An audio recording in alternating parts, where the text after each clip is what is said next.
Oi, gente, nós vamos falar sobre mordomia e abundância. Nós falamos sobre o que Deus nos dá, os talentos, as habilidades de cada um que Ele nos dá e que nós devemos ser mordomos disso, que Ele confiou a nós essa responsabilidade de cuidar dos seus. Então nós temos que ter essa fidelidade e Ele nos dá não com uma garantia que nós vamos pagar de volta, em Mateus 6,31, e sim porque Ele é o nosso Salvador, em João 3,16.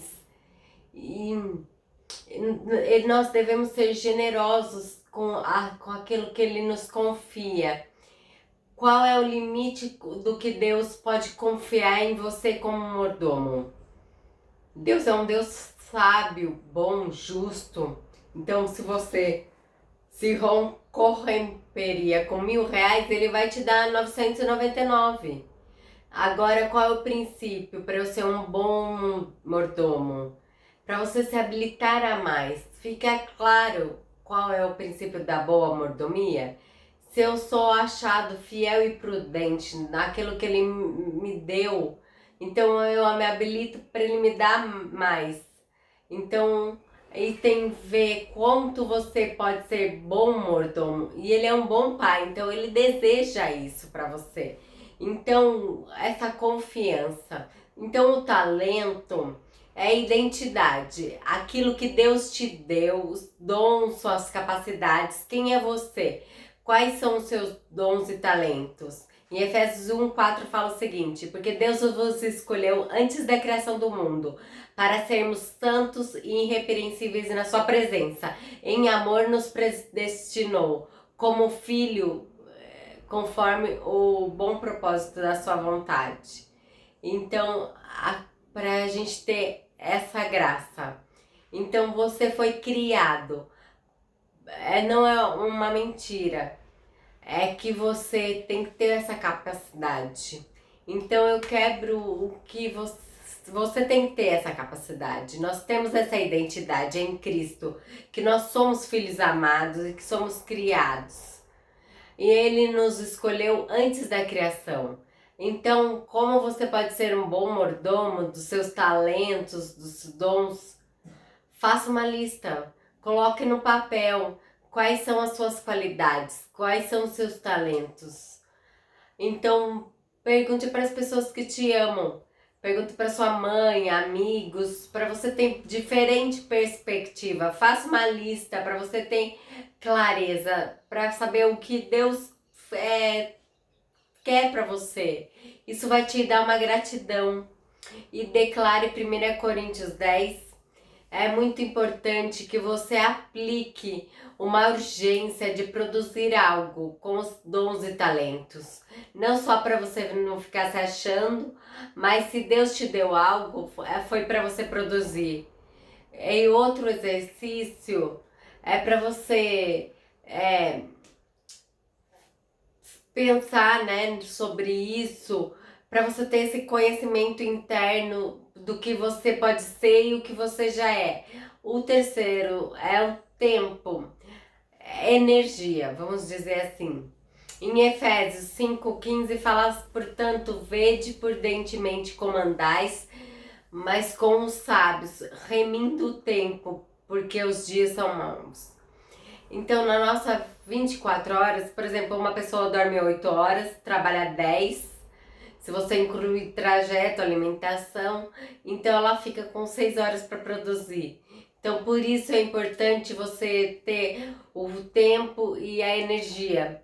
Porque o tempo, a qualidade como você gerencia, tem muito mais a ver com a intensidade que você vive os seus dias e a sabedoria que você usa.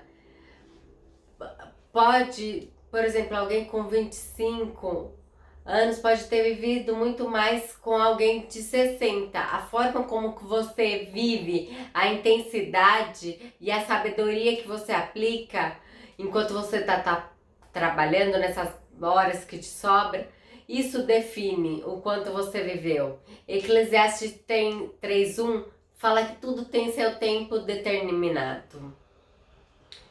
Então, por exemplo, tem um professor que está diante de uma classe, ele está com um grande vaso, ele fala, esse vaso está cheio? Aí a turma respondeu, não. Aí ele pegou um monte de pedras grandes e colocou dentro do vaso. E aí ele perguntou para a classe, esse vaso tá cheio, agora tá cheio? Aí a classe respondeu sim. Aí ele falou, será? Aí ele pegou pedras menores e despejou no vaso. E aí ela preencheu os espaços, aí agora tá cheia? Aí a classe respondeu sim. Aí ele falou, será? Aí ele pegou a areia, despejou dentro do vaso, a areia penetrou, né, nos espaços, preencheu tudo, ficou bem tapadinho. Aí ele perguntou, agora está cheio? A classe já meio desconfiada, talvez. Aí ele falou, não sei, vamos ver. Aí então ele pega a água e joga nesse vaso. E a água preenche todo esse vaso, todas as áreas, né, entre as pedras. Aí o vaso ficou completamente cheio. E aí ele perguntou, o que vocês tiram de lição do que eu acabei de mostrar para você? E uma aluna respondeu que não importa quão cheio está a nossa agenda, nós sempre conseguimos enfiar mais coisas dentro dela. E o professor falou, não é isso.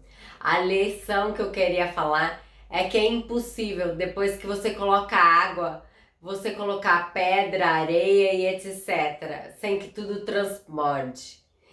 Então, a prioridade, a forma como você planeja seu tempo, define de fato como você consegue e é capaz de digerir e o que você põe no vaso da sua vida. Então, o que são as pedras grandes? Às vezes são as famílias, a igreja, a vida com Deus, amigos, sonhos. Pedras menores são coisas do trabalho, do seu dia a dia, são coisas menores. E a água são as coisas que são passageiros, volúveis. Mas se você não colocar as coisas na ordem correta, você não vai poder ter uma vida intencional. Então, algumas dicas para você ser um bom mordomo. Use uma agenda. É impressionante como uma agenda ajuda as pessoas a se planejar. É um hábito difícil, desde os menores aos maiores, o que você precisa construir, fazer, mas use uma agenda. Crie um calendário do seu dia e da semana. Uma agenda tem o dia mais importante, mas o como você vive ele, horários, compromisso. Marque quanto tempo você vai ficar com a sua esposa. Você tem que marcar as coisas que são importantes para você priorizar numa base diária e semanal. Se mande lembretes ou faça lembretes. Eu preciso lembrar de tal coisa, fazer. Criar alarme no celular. E faça listas. É impressionante como que dá uma sensação de completude quando você cria uma lista de coisas que você vai fazendo, quando você vai fazendo checkpoints. São dicas bem práticas, como você pode aumentar a sua efetividade e gerenciar o seu tempo. Aqui foi um passo bem prático, como você pode ser mordomo, um bom mordomo, né? E por que você tem que ser um bom mordomo?